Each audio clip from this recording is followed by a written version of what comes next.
Good afternoon everybody, welcome back to my channel. My name's Lee, your virtual airline pilot's back with you again with the first of this week's scenery reviews. We're back in Europe, we're back in Greece actually, among the islands, beautiful location to fly into. And today we're looking at KOS Island Airport in Greece, Lima Golf Kilo Oscar. This is a new payware scenery by Atelic, and you're looking at version 1 for the PC version of Flight Simulator 2020. There is a version available for 2024 as well, so whenever you buy this you get the 2024 version as well. The download comes in at 1.19 gig and it installs at 3.23 gigs, so it's not a huge install. It's available from a variety of vendors, from Contrail, Airsoft, the flightsim.to website and Simmarket.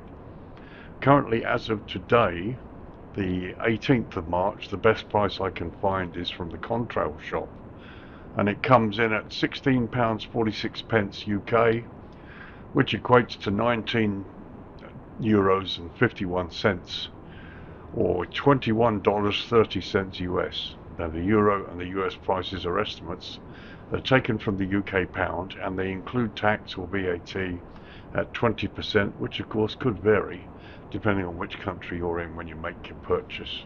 The last KOS scenery I looked at was for FSX. I think Airsoft did it, and the scenery is also available somewhere as a package. But this is the latest version for 2020 and 2024, which as far as I can find nobody else has done. And looking at this shot you can see there's a lot to this. This is 2020, I mean it must look a lot better in 2024, but even the island looks pretty good and the scenery, as you can see, fits in really well. Okay, so let's look at the features of this scenery. Okay, features. We have handcrafted airport area, high quality PBR textures, up-to-date airport layout, realistic night lighting, iconic church on the land side of the airport, a detailed terminal and tower interiors, interior of HERTZ and Auto Union car rental as well, which should be pretty good. Animated air conditioning on the terminal roof, custom taxiway signs, custom ground vehicles and clutter, ultra realistic terrain, custom vegetation, custom roads, various buildings outside of the airport area. There's a school, fuel station, petrol station, etc. Hotels on runway 32 approach. We've got the Atlantica Beach and Portobello, etc. And the football stadium as well. I have seen one or two vehicles going onto the runway, which is a pity. As many of you know, if you watch my videos, that's a bit of a bugbear for me. If you're attempting a landing here, it's really not good to have vehicles on the runway. They can be removed or they can be changed. I'm not sure if the developer is skilled enough to actually do that, but you know, it's a really good scenery, so I'm not going to sort of rant on about that too much now for the moment. But as you can see, so much customization here, and the airport fits in really well with the terrain. Vegetation looks great. It really does look like the bee's knees here. Okay, so that's the features. Let's look at some history. Okay, history then. KOS, Hippokrates International Airport, or simply known as Hippokrates in Greek, Lima Golf Kilo Oscar, is a public use international airport on the island of KOS in Greece. The airport is owned by the Greek state and operated by Fraport Greece. It is located near Antimitala village and mainly hosts charter airlines who bring customers on holiday or vacation to the island. KOS Airport hits its peak in the high summer with flights from both German and British airlines. The airport was opened in April of 1964, with the runway being extended in 1974. Due to increased traffic at the airport, a new terminal was built in 1980 and subsequently renovated and expanded later on. In December 2015, the privatisation of KOS Island International Airport and 13 other group regional airports of Greece was finalised with the signing of an agreement between Fraport AG, Kopazola's Group, joint venture, and the Greek State Privatisation Fund. According to the agreement, the joint venture will operate some 14 airports, including KOS Island International Airport, for some 40 years as of April 2017. On the 22nd of March 2017, Fraport AG and its Greek subsidiary, Fraport Greece, presented its plans for 14 regional airports that they had been handed control of by the Greek government. The immediate actions by Fraport were to improve general airport lighting, the marking of the airside areas, upgrade sanitary facilities, enhance Wi-Fi services, and implementing better fire safety throughout the airport. The long-term plans by the operator, which initially were to continue until 2021, including the building of a new terminal, a new fire station, and refurbishment of the wastewater treatment plant. The new terminal provides us significantly more check-in desks and security check-in lanes. Over 40 airlines operate into and out of KOS Airport, mostly on a seasonal basis, and in 2022 passenger traffic topped out over 2.7 million, with over 21,000 aircraft movements. So as you can see, this is a very popular place, especially in the summer, and you've also now got this additional parking on the other side of the runway, which is a great help. And the one thing I have noticed, these vehicles into the runway seem to just cross the runway into that area, which is obviously a good thing. But as you can see, plenty's been done to this scenery. I mean, it looks quite impressive. So this place operates a single, often very busy runway. So let's have a close look at that runway and its navigation lanes. Okay, runways. So we've lowered the lighting. It's 6:15 in the evening. It's the 18th of March, which is the date of this video review. And here we are looking at the runway here at KOS. So KOS International Airport operates a single runway, 1432. Now the Jefferson chart for October 24, which is the latest, puts the runway length at 7,841 feet, or 2,390 meters. However, the best information I can find shows the runway at 7,874 feet, or 2,400 meters. That may be to do with the blast area at either end of the runway, I'm not sure. The runway is constructed from asphalt.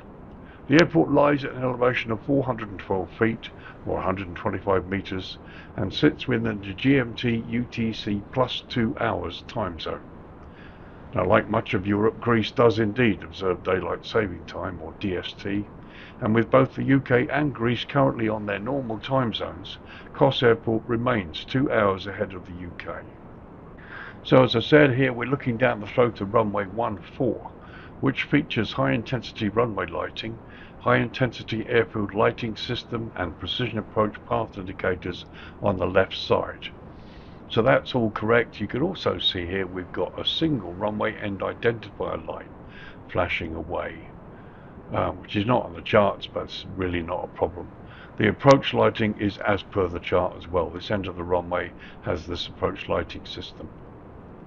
And talking of approach, options for approach here, you have an RNP approach or a VOR DME approach option. There's no instrument landing system for this end of the runway. Okay, so let's pop down the other end, have a look at the other end, runway 32. Okay, so here we are looking down the throat of runway 32, the other end, which features the same high-intensity runway lighting, the high-intensity airfield lighting system, runway end identifier lighting system, and precision approach path indicators again on the left side. So here you have the two white blinking lights, which are the runway end identifier lighting, and you have the PAPIs on the left, and of course you have the same high intensity airfield lighting system. No approach markers here, and no approach markers listed on the chart. So everything with the runways is pretty much correct. Again, no center line either. And you can also see here you've got blue airfield edge lights. So it's all going to look pretty good actually at dusk or even in the darkness.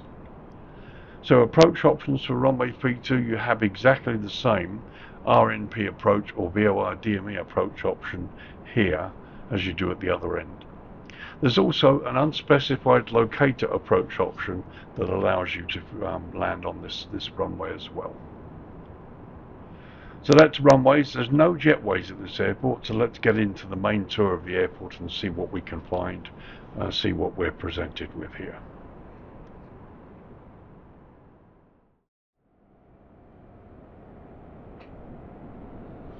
Okay, so here we are then during the daytime, and anybody who's been to the island of Kos and flown in here will know what it's like and know the beauty of the islands out here in the Greek islands. Just stunning. So we start down the end here, runway 32 approach in the far south. Just wanted to show you the view, and you can see the whole thing sits pretty well in the terrain. Down here to the left you can see the fence line which goes right the way round, and again the vegetation looks pretty good here, and you've got various roads out here as well. I mean, the whole thing looks really nice. So here we are looking north, and again here's the fence line that goes right around the airport, as well as this little road area as well. There's the windsock, and there's the pappies for runway 32. So let's track north now. We'll look at airside first and just have a slow look and see how this works.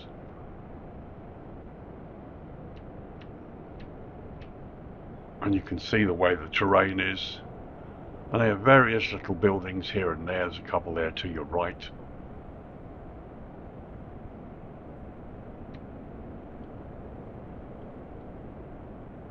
And once again, I really like how this fits into the terrain, and you've got various little off-airport buildings. There's a church there to the right that we'll look at later.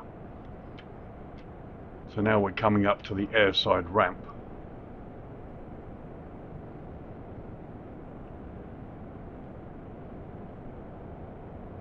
Just slow this down a little bit now.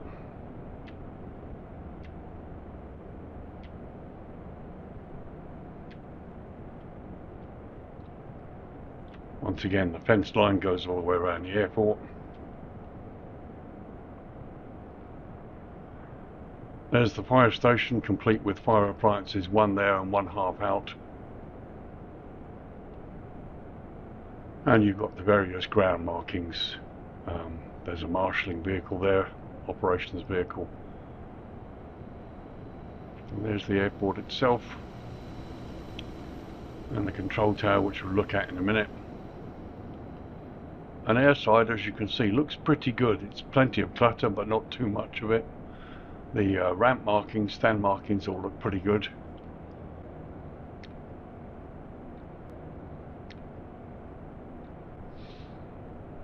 The ATR 42 there, I think, is it's not in the scenery, it's an add-on.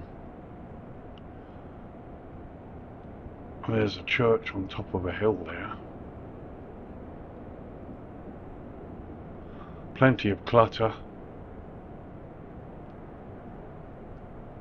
When we head out towards the runway here, you've got taxiway signage which looks nice and clear. Blue airfield edge lights. There's the another windsock there.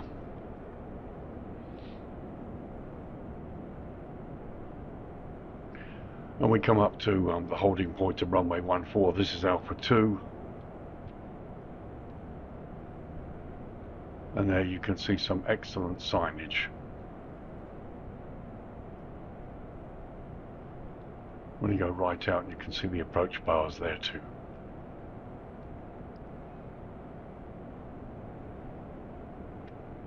So during the runway part of the video, we saw that flashing light on runway 14, which we thought might be an end identifier light.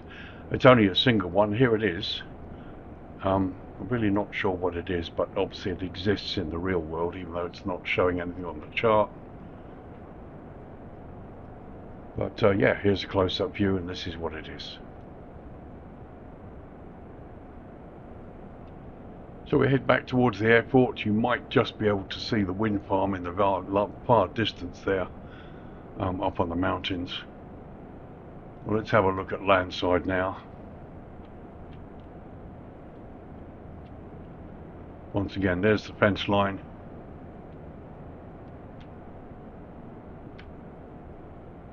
Some nice buildings there. And as you can see, it all looks pretty good. It's been nicely done. All done in 3D here landside, which is good. The cars are in the right slots. Nothing out of the ordinary. Some internal development down there, which we will look at shortly.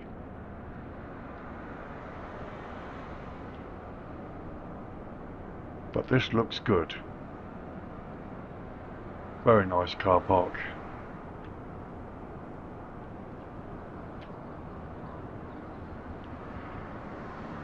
Some good signage, and quite a decent array of vehicles. Here you've got the tour buses, which are a regular feature at this airport.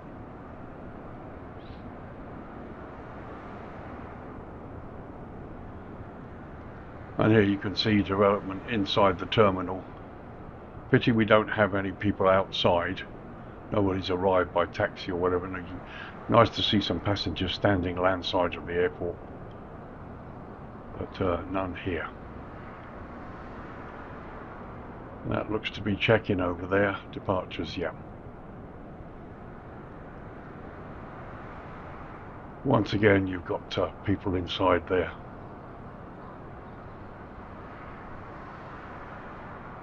That looks pretty nice. Very nicely done. And the cars and things look pretty good, even up close, which is good.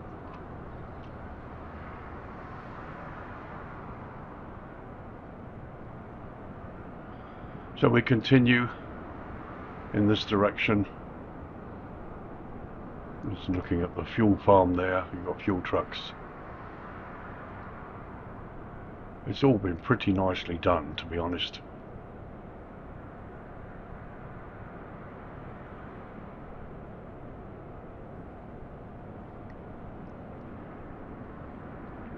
We've got some nice palm trees there. Most of you know that I love my palm trees.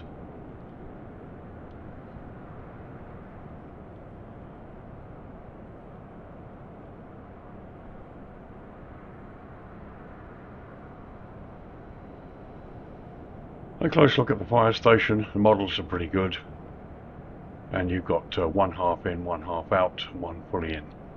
All looks pretty good there.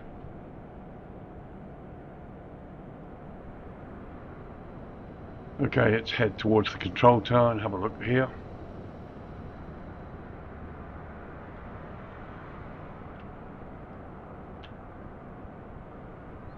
So that looks as though it's developed inside. Let's go in and have a little look. And indeed it is. Got a couple of controllers there, various screens, bits and pieces. It looks fine. It's not overloaded with technology, but it all looks good, and you've even got the stairwell going down from the tower. There's a view looking out across the airport through the glass, which is nice. I mean, the glass should be a bit more misted really, but no problem at all. All been done very nicely. So let's get down to the ramp and have a look at the meat and potatoes end, which you pilots are interested in. So here's my aircraft parked on stand 8. As you can see, I've spawned directly from the menu, and as you can see, we're right on the marking line, which is really good. This is the Phoenix Airbus A320, painted in my livery. There's a view from the other side, looking down the airside road. It's fine. It's, you know, just what you would expect. It's excellent. Okay, so here's the view looking out of the flight deck. This is what you will see parking on stand 8.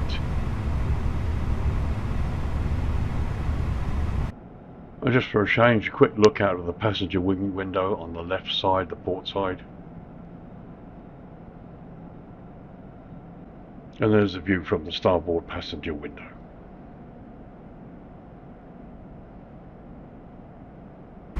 And finally, just a look across the first officer's window out across the ramp. Here's the airfield operations vehicle and various other bits and clutter. Very nice indeed. Okay, so let's go inside the terminal now and have a look at what's available for us inside. So we're going to enter the terminal from this eastern side, airside here. This is your Schengen arrivals location. So passport control, as you can see, it's all pretty basic. This hasn't really been developed that much, but it's good enough. It's there for you.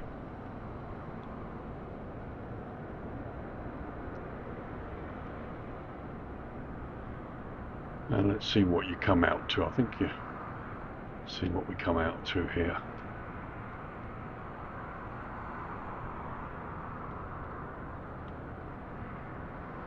And you come out to the standard corridor. So here you've got the baggage reclaim area. It's nicely done.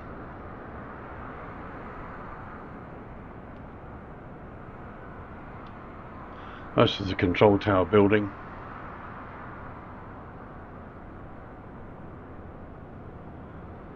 And here you've got the various bits of clutter.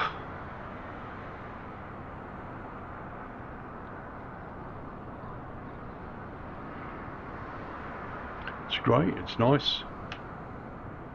No complaints at all, really.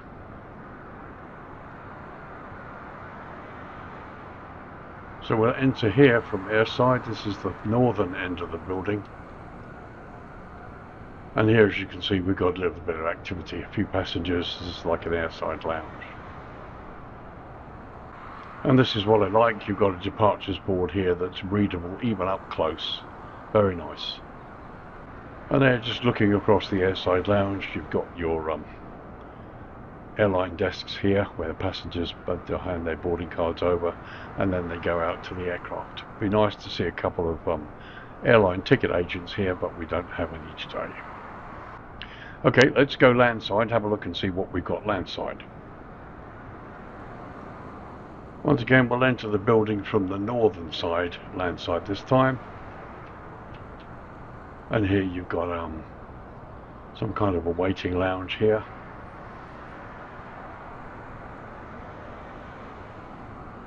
And you've got a corridor.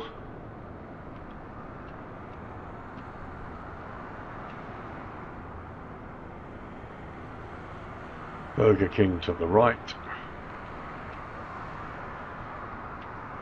And this looks like duty free. Yes, it is duty free.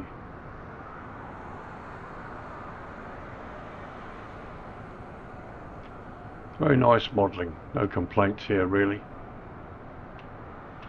And there you've got the security check which you would go through to get here.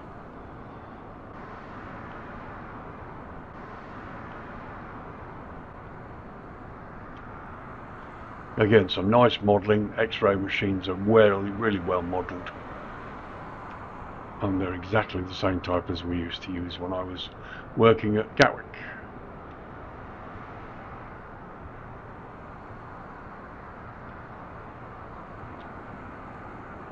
And this, I believe, is the sort of entrance to check-in. Obviously you'd come back the way that I'm going now. And there we are to the right, we've got check-in.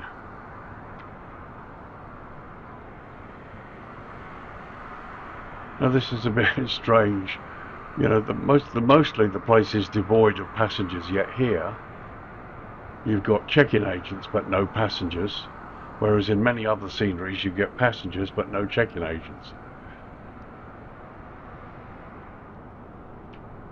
Interesting. But I can't fault the scenery, really. The design is great. The placards and the adverts on the walls, the hoardings, all look pretty impressive. And there you've got a little coffee area.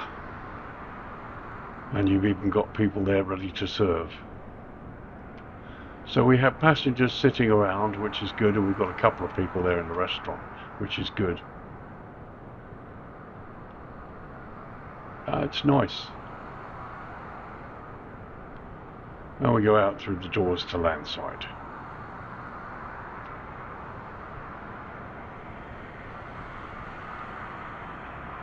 Very nice.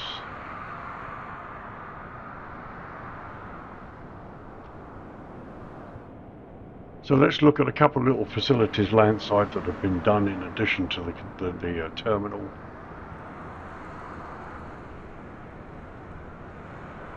And you've got various things here.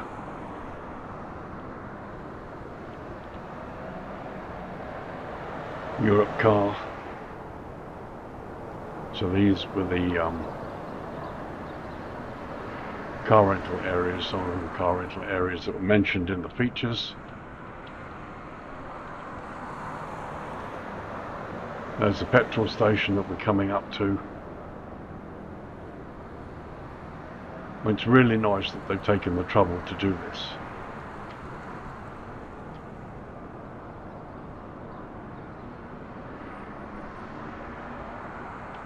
And it looks great, you know, it's really good. It's detailed, it's one of the most detailed petrol stations I've seen. Once again, no people, but it's okay.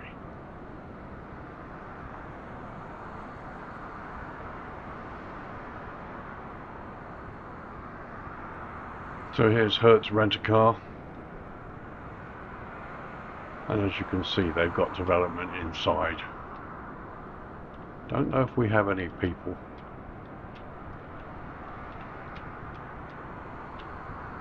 Nah, but it's nice. Nice job has been done.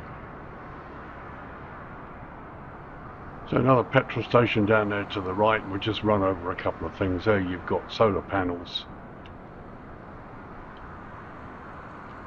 And some more buildings here. And again, lots of landside detail. It's nice, it's very nice.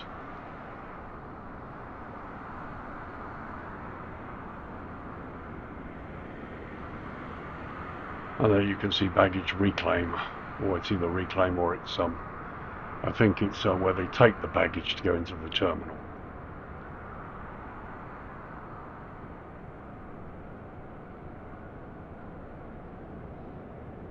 Okay, so that was a look at the airport locally during the day. There are other things for you to see which I will leave you to explore.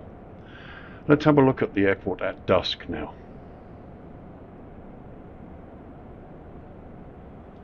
Okay, 21 minutes past 6 in the evening local time. It's the 18th of March 2025 is the date of this video. Lights came on about 3 or 4 minutes ago, and here's the ramp area as it looks at dusk. And it looks nice. Lots of good lighting. Can't see much in the way of globes floating around, certainly not here. And there we are looking to the northwest as the rest of the ramp area, and you can see the lighting on the runway there and the blue airfield edge lights. And looking southeast across the bay. Taxiway signage is good. Perfectly well lit there, no problem at all. Okay, this is Alpha 1 taxiway on the southern part. This is the entrance to the runway and the exit, and the signs are pretty adequate there. And there as you come off the runway. Okay, once again a quick view from flight deck. This is what it looks like at dusk as you come out onto this area here. And here I've done a close-up through the captain's window. Everything looks fine here. It's all 3D, except that this stand number gets pretty blurred when you look this closely. In contrast to the sign on the bus here, these signs are all perfectly crisp, but the ramp sign's a bit sort of naff here. View from the captain's window. And they're looking across the first officer's window with the fire station there in the distance. So a little tour across the airside ramp here at dusk. All looks pretty nice, to be honest. The control tower building there, lighting at the bottom, looks pretty brash. It's the only standout thing that looks a bit uneven. But there you can see inside the terminal, there's lighting inside the terminal area there too.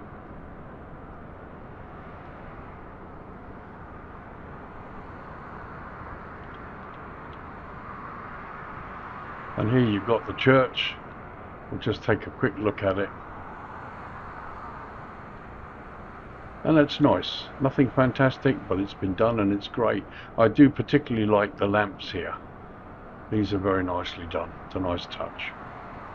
And again, because the building has a certain height, you have the mandatory red warning lights here. So as we cross to landside, you can see very nice lighting there on the car park. No globes floating around. And some nice little parallax lighting here and there on the various buildings landside. There's the basketball pitch to the left. So we track landside across the area here. Again, the lighting is much more subtle. It's been very nicely done. It's not as bright as the light airside. Once again, no sober globes that I can see floating around, but the lighting is really nice. It's a little bit darker, which makes it much more realistic in my opinion. It just looks better. I think my only criticism is I'd like to see some people out here. It's all a bit devoid, and to be honest, inside the terminal they've done pretty well, but they've left people out of the duty-free area. They put check-in agents in landside but no passengers, which is a little bit weird.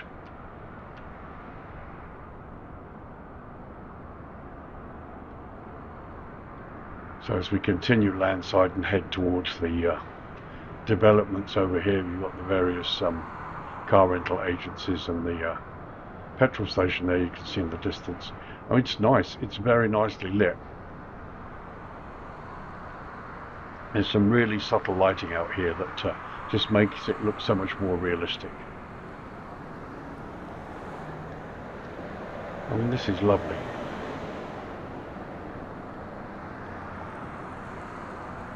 Really nice indeed.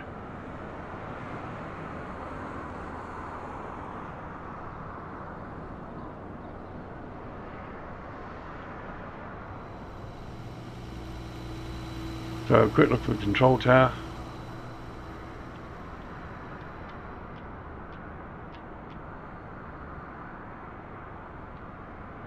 And there you can see they have internal lighting there too. Very, very nice.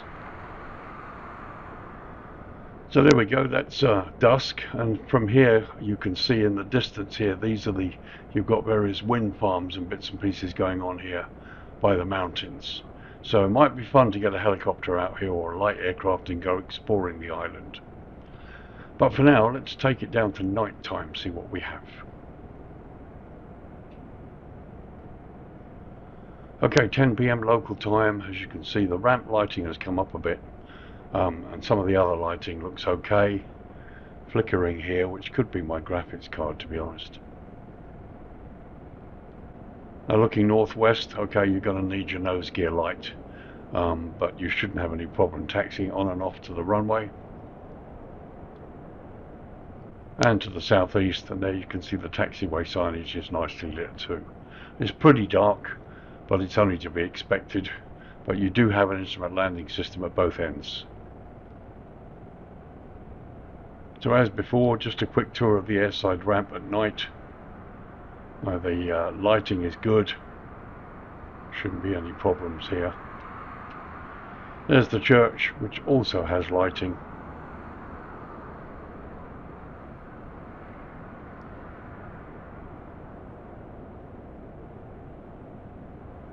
And here we'll just have a quick pass over landside. And again, you can see the difference in the lighting between landside and airside. I like this kind of sandy coloured lighting almost. And landside looks really good.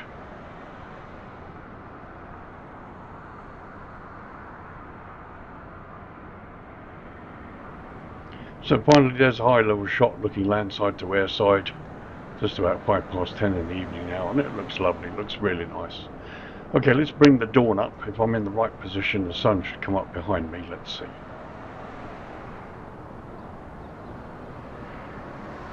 Okay, 6:30 in the morning, and there you can see the red glow on the building as the sun comes up behind me. That's nice, really is nice. There we are looking towards the north. And looking towards the south there. And finally the sun comes up in the east over the mountains there. Very, very nice indeed. Okay, 11 o'clock in the morning local time, and time to give you my thoughts. Do I like it? Yeah, I do. It's hard to say really. It's not as good as I thought it was going to be. And I think that's largely because of the lack of people. They've done a very nice job internally. Okay, it's fairly basic, it's not as sort of fancy as some airports we've seen, but they've chosen to develop the inside of the terminal, the inside of the control tower. It's great. The control tower is the best thing about it. They've got people in there and it's nicely developed. But it's all a bit strange. You've got check-in agents at check-in landside, but no passengers. Many of the other sceneries I've reviewed, they've got passengers lined up at check-in, but no check-in agents. And here you've got all this wonderful detailed landside with the buses and coaches, odd taxis here and there. But again, it would be nice to have a couple of people stood outside landside waiting to go inside and check in. And a few more passengers dotted around in the various areas inside the terminal where you would expect to see them. They've got the whole duty-free area done there. And the security area is so well developed that I can even recognise what type the X-ray machines are. But you've got no staff or passengers going through security. This happens in many sceneries. Developers go only so far, and they just don't make that final leap forward to complete it, which is a pity. But other than that, you know, the scenery's fine. I've got no real problem with it. It's price is okay, maybe just a little bit cheaper, but the price isn't too bad. Remember, those prices I've quoted include tax or VAT. For some of you in parts of North America where the VAT or the tax is a bit less, it shouldn't be quite as expensive as we've paid for it here in the UK. But in terms of what the pilot requires, you've got everything here that makes this look realistic whatever time of day you come to land in. And the whole thing fits really nicely into the terrain. We've got a beautiful island scenery here. And other bits to go and explore as well. It's really nice. So yeah, no real complaints. It just would have been nice to have some more people in the places where you'd expect to see them, given the fact that this has been done the way it has. There's so much detail. I mean, all of this landside area has all been done in 3D, as has airside. We've done a lovely job here. I can't find any cars out of place, but we don't have any people. Static ones would have been made it, you know, would have made it look just so much more inviting, just add to the atmosphere. But I've left you to have a look at the area here on the other side of the runway. You've got the church, another church, and a stadium, and other bits and pieces for you to explore here, and the whole island to explore, to be honest. And it looks really good. I have no hesitation in recommending it. I think the price is about right. As I said, for some of you it will be a bit cheaper because you won't pay as much tax as we do. And the airport does have a GSX profile, so people who use GSX, myself included, you'll get to see people coming along out of the bus and going onto the aircraft, and you'll be able to see GSX do its thing, which is great. So there you are, folks, there you have it. This is KOS Island Airport in Greece on the island of Kos, Lima Golf Kilo Oscar. To play with scenery and other scenery by Atelic. This is the release version for the PC for Flight Sim 2020, and you have a 2024 version available as well that fits. Download comes in at 1.19 gig and installs at 3.23 gig. Available from a variety of vendors: Contrail, the Airsoft Shop, FlightSim.to and Simmarket. Currently, certainly for UK buyers, I found Contrail offers the best price, £16.46, which equates to roughly €19.51 or $21.30 US. The Euro and US prices are estimates taken from the UK pound, and they include tax or VAT at 20%, which of course could vary for you depending on where you live when you buy this. It's another nice scenery, bringing a really nice part of the world to life in a way that just makes it so much more real for us. Like I said, no real problems with this at all. I would just like to see some more people in the places where they've created realism, where you would expect people. They've done a lovely job on the airport, and they just haven't quite gone that little extra mile further, and I'd like to see that, possibly a version 1.2. We'll see. Hopefully if the developer watches this, he might think about doing that. You've now got passenger figures, both animated and static, that don't really hit the frame rate at all, so it's perfectly possible to do that. But yeah, really nice scenery, no problems with it at all. I like it a lot. So there you go, folks. My name's Lee. Thanks for watching. If you've been on the fence about this, I hope this has helped you. I do know there's one other review out there about this Sinew, but this is my take. We've had a close look in high detail, and I hope it's been useful to you. So stay tuned this week. I hope to get a review of UK 2000's Derry, City of Derry Airport for you. And all being well, we're going to have a look at a freeware again. This time it's TAXIWAY Airport in Algeria, Delta Alpha Alpha Papa. A really nice scenery. There is a small update needed, and I've asked the developer to work on that. Hopefully it'll be done and we'll get to see that. So thanks for watching, thanks for joining me guys, have a good week, safe flying, and I'll see you in the next video. Bye for now.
Shadow.